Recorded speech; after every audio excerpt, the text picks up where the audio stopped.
Hey guys, welcome back to more relationship Reddit stories. In today's Ripe Stories video, imagine taking in your mom to save her from homelessness only for her new boyfriend to move himself in and start treating you like a child in your own home. He rearranged my furniture, grounded me, and pushed me to my absolute limits. Here is how I taught him a lesson. Let's dive right into the video. And the first one is titled, I evicted my mom and her boyfriend after he installed a tracker on my car to control me. So some background first, I'm a 24-year-old woman and I own my own house. My grandma left me the house when she passed away, and it's a 3-bedroom house in a nice neighborhood, and it's paid off and it is mine. The deed is in my name, the taxes are in my name, just everything is in my name. I work full-time as a dental assistant and I've been slowly fixing the place up on weekends, and it's my favorite thing in the world. Well, about a year and a half ago, my mom's landlord sold the building she was renting in and she couldn't find anything affordable anymore in the area. She called me crying. My mom and I have always had an okay relationship.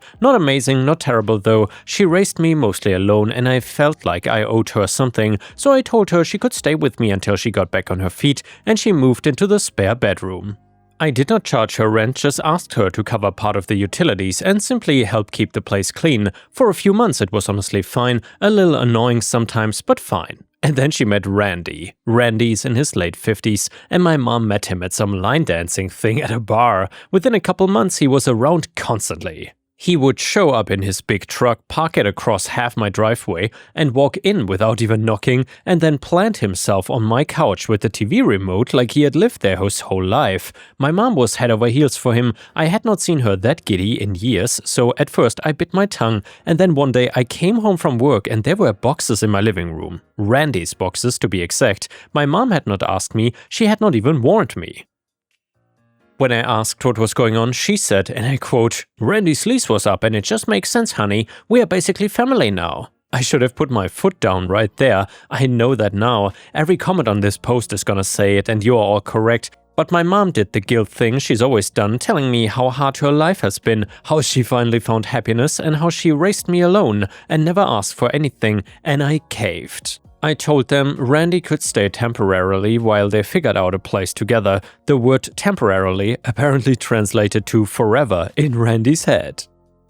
The first few weeks were just irritating. He rearranged my kitchen because he could not work with it the way it was. He replaced my shower head with one he liked better and left mine in the garage. He started referring to the master bedroom, which is my bedroom, as the big room, and made comments about how it made more sense for the couple to have it. I shut that down fast at least, and then the rules started. I wish I was exaggerating. One evening I came home around 10 after having dinner with a coworker, and Randy was sitting in my living room with the lamp on like a disappointed dad in a sitcom. He actually said, "We need to talk about your hours, young lady." And he went on this speech about how a household needs order and how when he was growing up, women did not run around at all hours, and how as the man of the house it was his job to look out for me.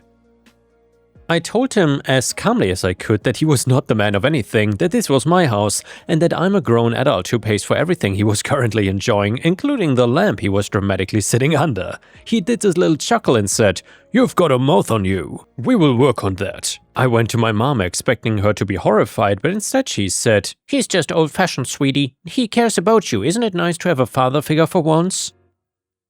I did not think it was nice, and over the next couple months it even got worse. He instituted a lights-out time of 11, and if I was up later, he would knock on my door and tell me it was bedtime. And for context, I am 24, don't forget that. He told me my work scrubs were fine, but my weekend clothes were advertising. He would inspect the fridge and throw out food he decided was junk, food that I bought with my own money. When I ordered a glass of wine at a family dinner at a restaurant, he told the waiter, "She will have lemonade," and then acted shocked when I corrected it.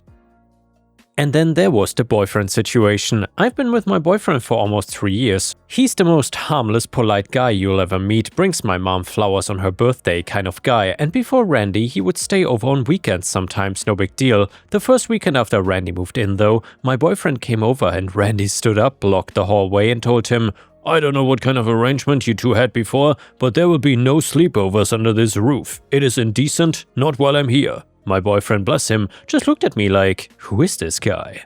I told Randy to move, but he didn't. My mom fluttered around going, "Let's not make a scene." And honestly, to keep the peace and because my boyfriend was uncomfortable, we ended up going to his apartment instead. And that became the pattern. I basically got pushed out of my own home on weekends. Randy would make comments when I came back like, "Nice of you to visit," and "I hope you're being smart. Girls who run around get reputations."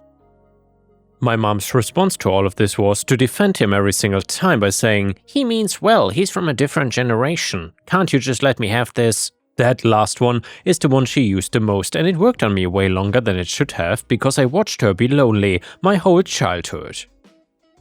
A few weeks ago, my check engine light came on, so my boyfriend, who's pretty handy with cars, put it up on ramps at his buddy's garage to take a look at it. While he was under there, he called me over and pointed at this little black box tucked up behind the rear bumper, held on with a magnet and zip ties. I thought it was part of the car, but he said, "Babe, that's a GPS tracker." I felt like the ground dropped out from under me. We pulled it off and looked it up, and it was one of those cheap real-time trackers that you can buy online, the kind with a subscription where you can watch the car move on your phone. And then a bunch of things clicked into place all at once. Randy knowing that I'd stopped somewhere on the way home from work, Randy making a comment about how far my boyfriend's apartment was when I'd never told him where my boyfriend lives, and one time I met a girlfriend for lunch across town, and that night Randy asked me all casual what was over on that side of town that was so interesting. At the time I thought my mom must have been telling him things, but nope. He had been watching a little dot that was me every day for who knows how long. I want to describe the feeling because I think only people who have been through something like this really get it.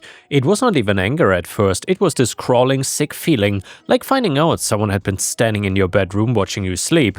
I sat down on the curb outside the garage and just stared at this stupid little box in my hand. My boyfriend wanted to go confront Randy right then, and I talked him down.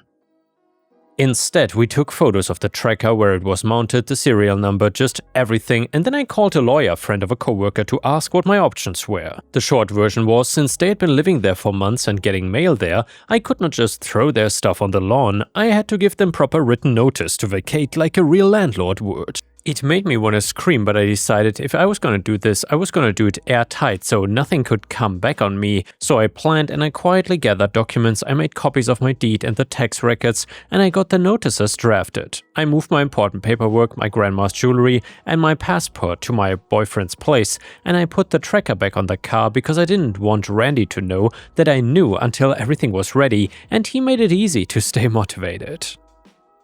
That same week, I stayed at my boyfriend's place on a Friday, and when I came home on Saturday morning, Randy was at the kitchen table and said, "You left this place awful early. Trouble in paradise?" I hadn't told anyone where I was staying. I just looked at him and said, "How would you know when I left?" For a half second he froze, then he covered it with, "Lucky guess, you have a pattern, you know." My mom laughed like it was a cute banter.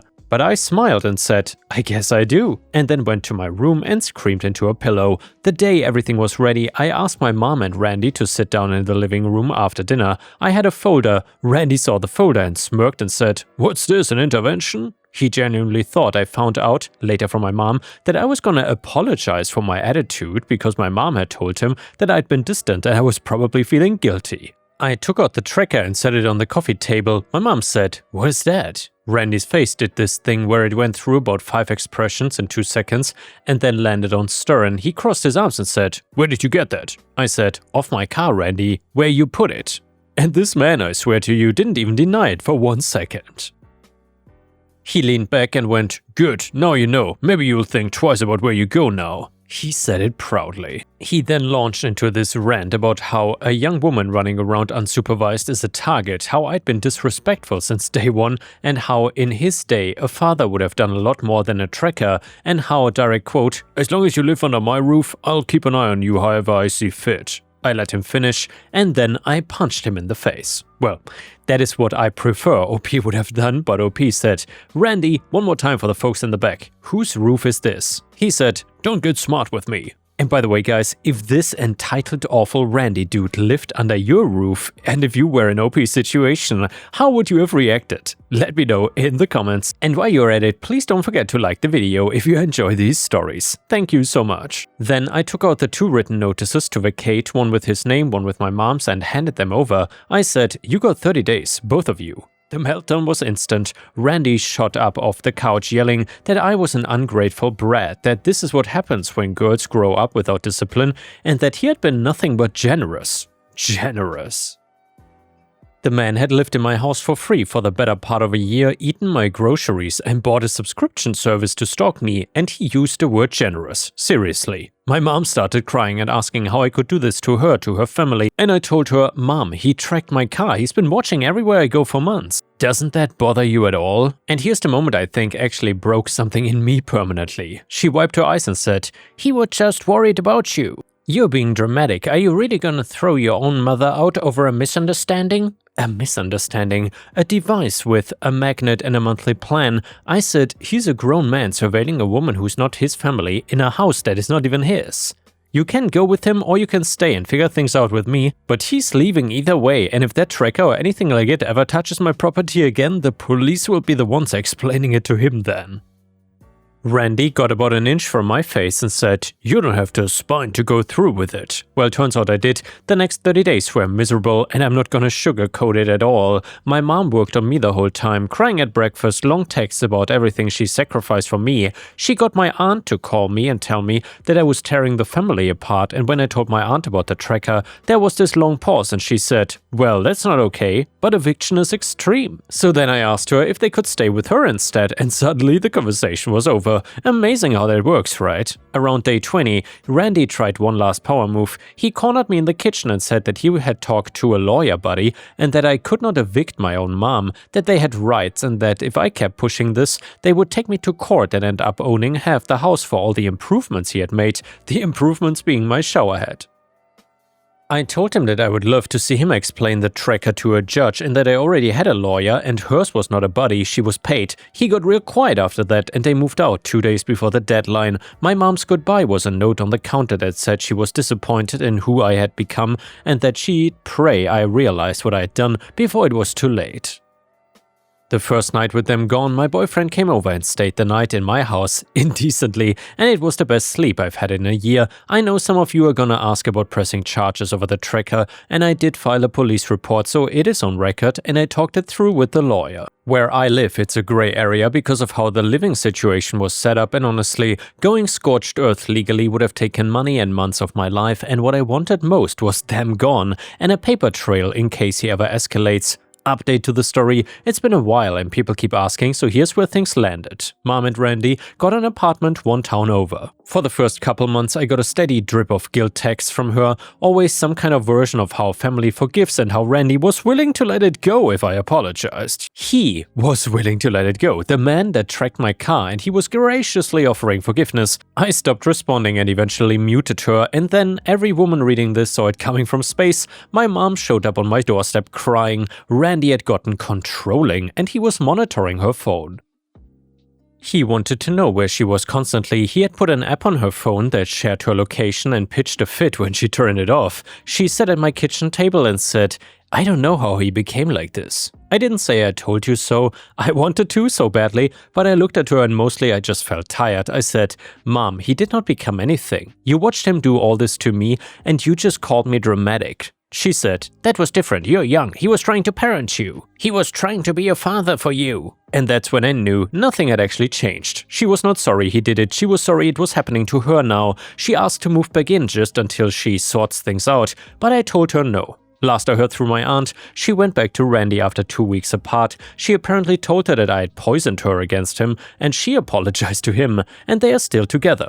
I've blocked them both. And yeah guys, the fact that the mom went back to Randy after he started tracking her phone is the most depressing but predictable part of this whole story. She literally sat there and watched him do this exact same thing to her daughter, then justified it and then acted shocked when the leopard didn't change his spots. You cannot save people who are determined to be victims. OP blocking them both was the only healthy option left if you ask me, although I do really feel bad for these people. And a user in the comments said, Randy is obviously a controlling, misogynistic psycho who belongs in the garbage, and the mom is an enabler who threw her daughter under the bus to keep a man. There are no arguments there. But OP, you kind of suck too. You let this guy walk all over you for an entire year, and he rearranged your kitchen, changed your shower head, all this crap, and your response was basically, damn, I guess I'll just go to my boyfriend's house this weekend. You have zero spine, and you admit yourself that you should have put your foot down when the boxers showed up, but you didn't. You just let him establish dominance in a house that you own.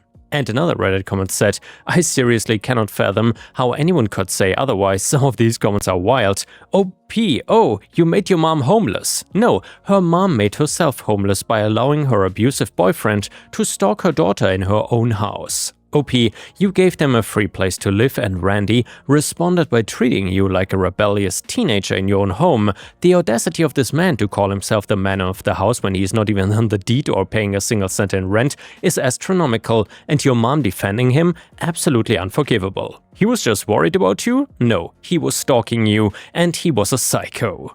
And the next one is a fantastic story from r/Tales from the Front Desk, which always has the best Karen stories if you ask me, and it is titled When the "Don't You Know Who I Am" line backfires and uncovers a long-running scam. This happened a few years ago at a different property I worked at. The day that started it all, I was working the morning shift, and in our lobby we had a side window, which had a clear view down the hallway and the doors to a few of the rooms on the ground floor. It was like 9 AM and there were like 3 or 4 teenage kids running back and forth between the breakfast room and 3 guest rooms near the lobby, all the while screaming and slamming doors. Not wanting to risk a noise complaint, I went over to the room to tell them to keep it down. One of the teen guys, wanting to look tough, started giving me attitude and said, "Guest, I'll do what I want, don't you know who I am?" Me, "No I don't, either keep it down or you will be asked to vacate the rooms." Guest, "I don't have to do crap, my aunt works here." Me, "Alright, well, start packing your stuff. I'm gonna give your parents a call and let them know you're getting kicked out." I came back to the front desk to check their reservations and see which employee they were made under. To my surprise though, those 3 rooms were labeled as out of order. I immediately called our GM to check and I was told no employee rooms were booked for this week. After telling him about what was going on, he made his way down to the lobby. Before GM got back to the lobby, the dad of one of the teens came to the front desk to apologize on his kid's behalf and asked if they were really getting kicked out. When asked for his full name, thinking he might have been checked into a wrong room, nothing came up. He said a friend, HK manager sister of theirs, made the reservation for them and they had paid $200 in cash for the night when they checked in after midnight. After explaining the situation, the GM, he allowed them to stay until checkout, and we pulled up transaction reports and no cash was reportedly taken for the past 2 nights. While our GM was reviewing the camera footage, I saw our housekeeping supervisor head to those 3 rooms to start cleaning them, which was really odd. Our hotel was running and older PMs, all housekeeping lists were handmade.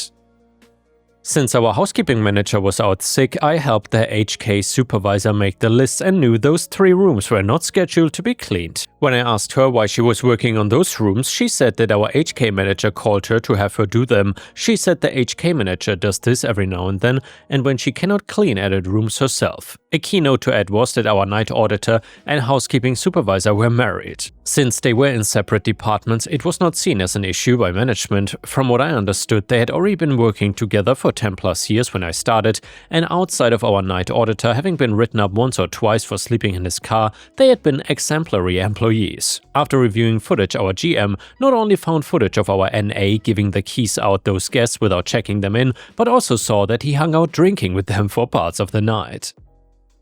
After a bit of digging around, it also came to light that this was not an isolated incident at all. Our NA would rent out rooms for cash on the regular to friends and family, mark the rooms as 000 with his wife's login, and she would then unblock those rooms and clean them herself the next day. Camera footage went back a month and several more times they did it were found, but who knows how long this had been going on. The high volume of rooms put on 000 and older PMs made it impossible to know. Needless to say though, they were both fired a few days later.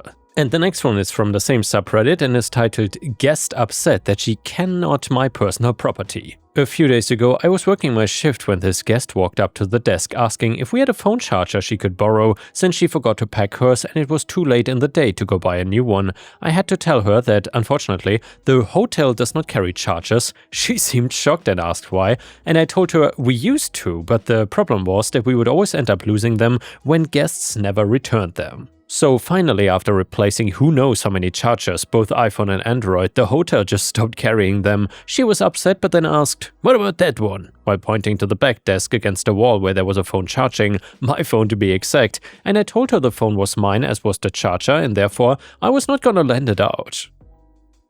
She said that was not fair and that she should be allowed to use it. I once again informed her that the charger was mine, not the hotel's, but she didn't care and actually said that since I worked for the hotel, anything of mine is part of the hotel while I was on duty and I was obligated to let her use my charger. I've heard some really weird mental gymnastics from guests in order to justify being given whatever request they're asking for, but this one was really out there even for me. I told her that she has no rights to my personal property and she was not gonna be given my charger no matter what, and she walked off in a huff. I found out later from my FOS that she came down and complained that I refused her request for the use of my charger, and apparently she became upset when told once again that an employee's personal property is just that, their personal property, and the hotel would not force us to allow a guest to use it. The rest of the desk staff and myself are taking bets on whether or not she will try taking this up with corporate. And the next one is a malicious compliance story, which is titled, "When Mom Goes on Strike." So when I was a baby, my mom was home full-time with me and 3 siblings under the age of 6.